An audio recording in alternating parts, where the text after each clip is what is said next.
Dans cet exercice, on a un point A d'affixe A, un point B d'affixe I. Donc, la première question, c'est déterminer l'ensemble des points M d'affixe Z, tel que Z moins I sur Z moins 1 soit imaginaire pur. Donc, première question, M appartient à E si seulement si Z moins I sur Z moins 1 imaginaire pur.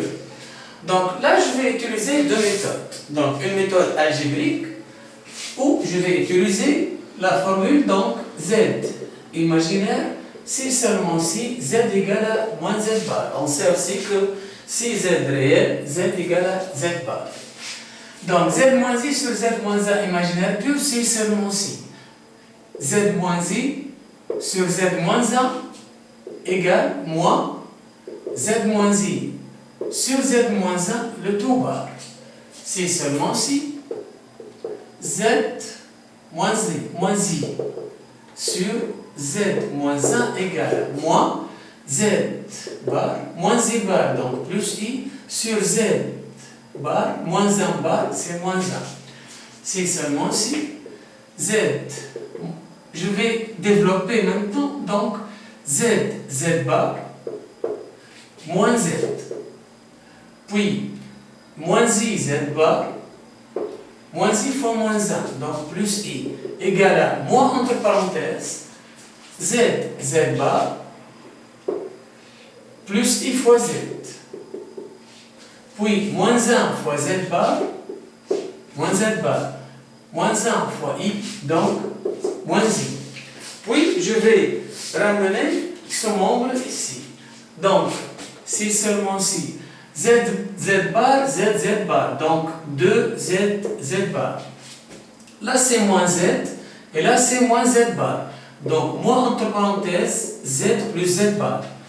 Là c'est moins IZ bar, là c'est IZ, c'est-à-dire donc plus I facteur Z, moins Z bar, plus I, moins I est égal à 0.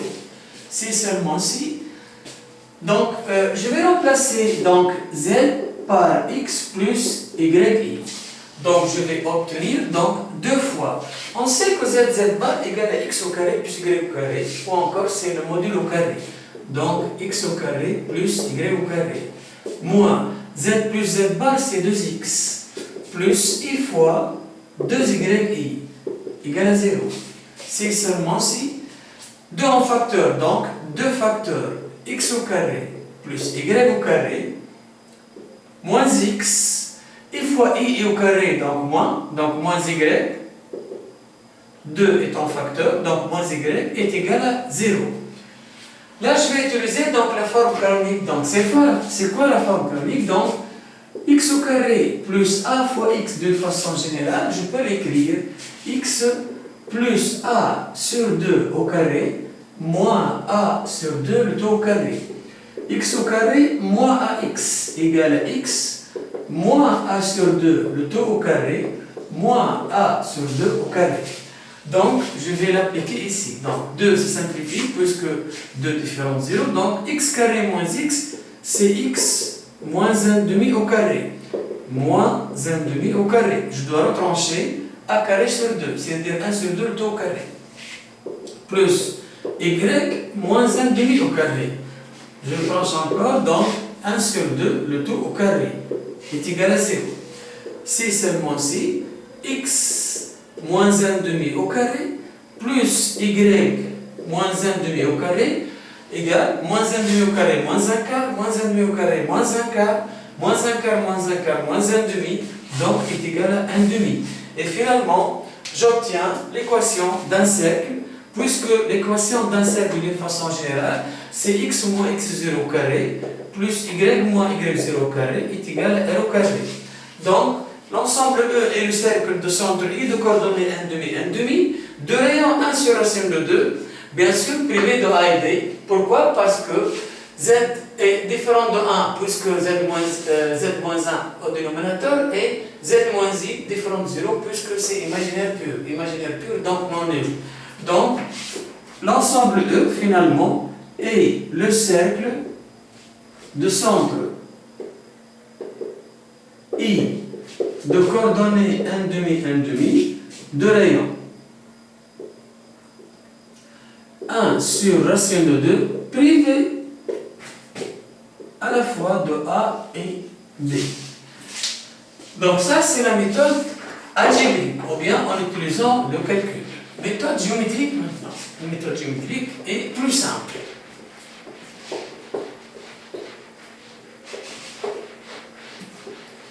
Méthode géométrique, donc je vais utiliser les affixes. Donc M appartient à E, c'est seulement si Z-1 sur Z-I imaginaire pur.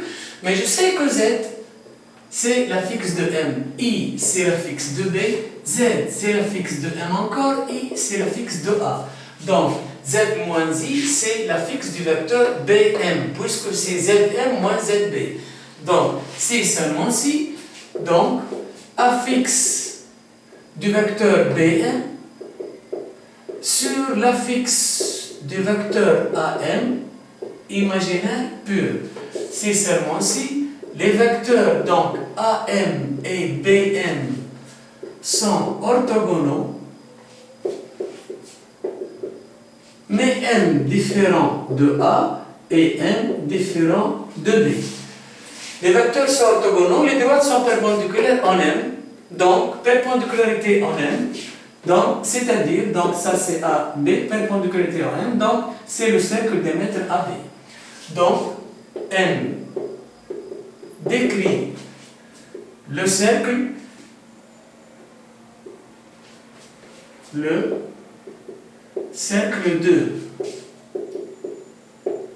diamètre AB privé de A et B. Donc c'est-à-dire l'ensemble E est le cercle de diamètre AB privé de A et B. Donc deuxième question, c'est lorsque affixe, donc plutôt lorsque Z moins I sur Z moins 1 réel cette fois. Donc réel, donc c'est la deuxième question. Donc M appartient à F, c'est l'ensemble F. Donc ici c'est donc réel. Donc rapport d'affixe réel, et on sait que si le rapport d'affixe réel, les vecteurs sont collinéaires. Donc AM et BM collinéaires. Mais et M distinct de A cette fois seulement, puisque réel peut être égal à 0. Donc M distinct de A. C'est seulement si les vecteurs sont collinéaires, les droites AM et BM parallèles et ont un point M commun. Donc les points sont alignés. Donc A, B, M alignés. Et par la suite, donc, est toujours M différent de A. Donc l'ensemble F est la droite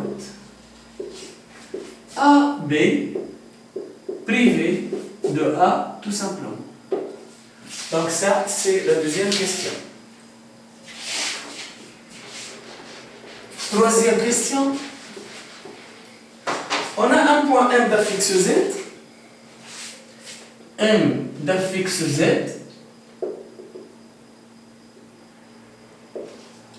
Un point M' d'affixe Z'.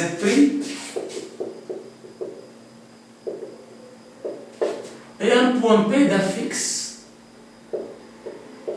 ZZ'. La question est bien sûr avec les données sont M, Z différents de Z' et Z et Z' sont aussi différents de 0 et 1. Soit P, donc le point d'affixe ZZ'. Démontrer que les points M, M', P sont 2 à 2 distincts. 2 à 2 distincts, c'est-à-dire qu'à chaque fois où je prends 2 points, ces 2 points sont distincts.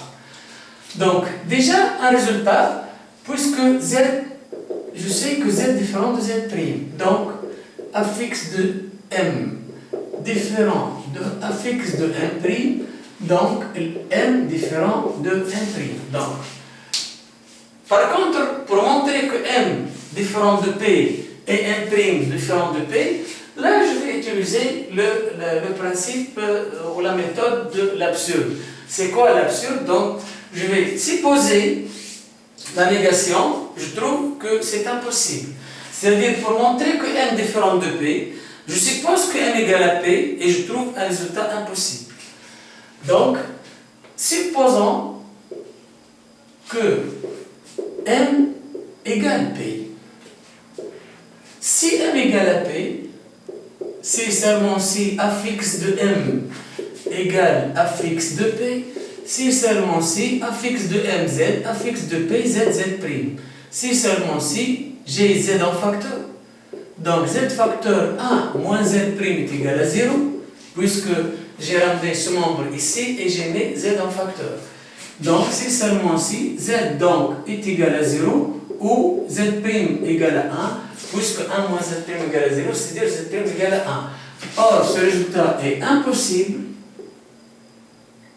car on sait d'après les données que Z est différent de 0 et Z' différent de 1. Donc, M distinct de P. Supposons maintenant, que M égale à M' égale à P. Donc, si M' égale à P, donc M' est égal à P. Si seulement si A fixe de M' est égal à A fixe de P, si seulement si Z' est égal à Z', et là j'ai Z' en facteur. Donc Z' facteur 1 moins Z est égal à 0, si seulement si soit Z' égale à 0 ou Z égale à 1. Ce qui est impossible encore une fois, et par la suite M différent de M' plutôt différent de P. Par la suite, donc M, M' et P sont distincts de Z2.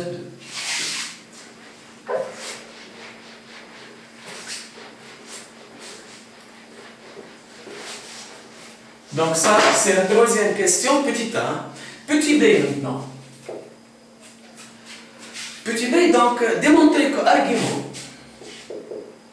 de ZZ' moins Z' sur ZZ' moins Z congrue à argument de Z' sur Z' moins 1 sur Z' moins 1 moins argument de Z sur Z moins 1 modulo de pi. Donc, on a argument de ZZ' moins Z' sur ZZ' moins Z congru à argument. Je peux mettre ici Z' en facteur. Donc, Z' facteur Z moins 1 sur Z facteur Z' moins 1 modulo de pi. Donc, j'ai mis Z' en facteur, ici j'ai mis Z en facteur, donc reste Z' moins 1. Si seulement si,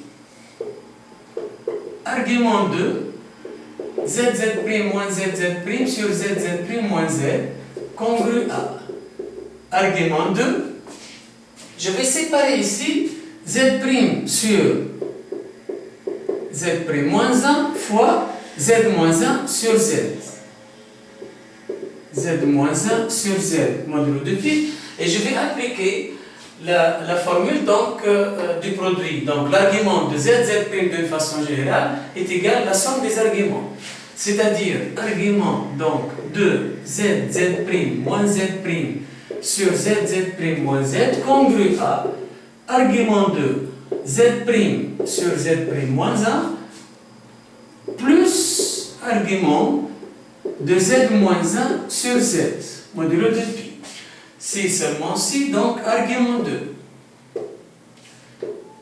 ZZ' moins Z' sur ZZ' moins Z, congru à, là c'est argument de Z' sur Z' moins 1, c'est un résultat déjà demandé, donc on l'a trouvé, plus, donc, je vais mettre ici, donc, argument de Z moins 1 sur Z, 1 sur Z moins 1 modulo de pi.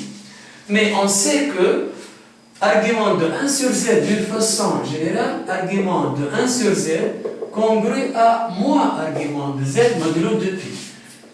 Donc, j'obtiens finalement donc argument de ZZ' moins Z' sur ZZ' moins Z congru à argument de Z' sur Z' moins 1 moins argument de Z sur Z moins 1 modulo de pi.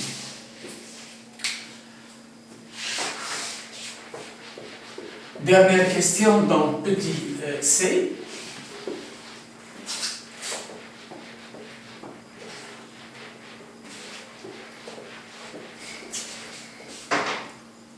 Donc, petit c. Montrer que, plutôt on déduire que M''P sont alignés si et seulement si O, M, M' sont cocycliques ou alignés. Rappelons ici qu'on dit que 4 points sont cocycliques lorsqu'ils appartiennent au même cercle. Donc, pour cela, je vais utiliser la formule en utilisant les angles, puisqu'il y a plusieurs définitions sur 3 points alignés. Donc, M, M', P aligné, si et seulement si. Donc, je peux donc dire que M, P, donc l'angle MP, M'P, congru à, ou bien égal tout simplement qu'à pi, puisque c'est 0 ou pi. Si seulement si, mais MP, M'P, je sais que la formule de relation entre les angles et les arguments, c'est l'argument de la fixe de P, c'est Z, Z', moins la fixe de 1', c'est Z', sur la fixe de P, c'est Z, Z', moins la fixe de M qui est Z. Donc, est égal à Kpi, si seulement si. Or, on sait que argument de Z, Z' moins Z', Z' sur Z' moins Z, congru à aussi à, donc argument de Z' sur Z' moins 1, moins argument de Z sur Z moins 1, donc est égal à Kpi. Si seulement si, argument de Z' sur Z' moins 1, c'est l'angle entre les vecteurs, donc M'A, M'O, puisque M' c'est la fixe Z', alors que A c'est la fixe de A. Donc c'est M'A, donc M'O, moins M-A-N-O égale à Kpi. Si seulement si, donc M''A, M''O égale M-A, M-O plus Kpi. Donc, et ici, donc, je peux dire que donc, les points donc, O, A, M', sont cocycliques ou alignés, donc d'après ce résultat.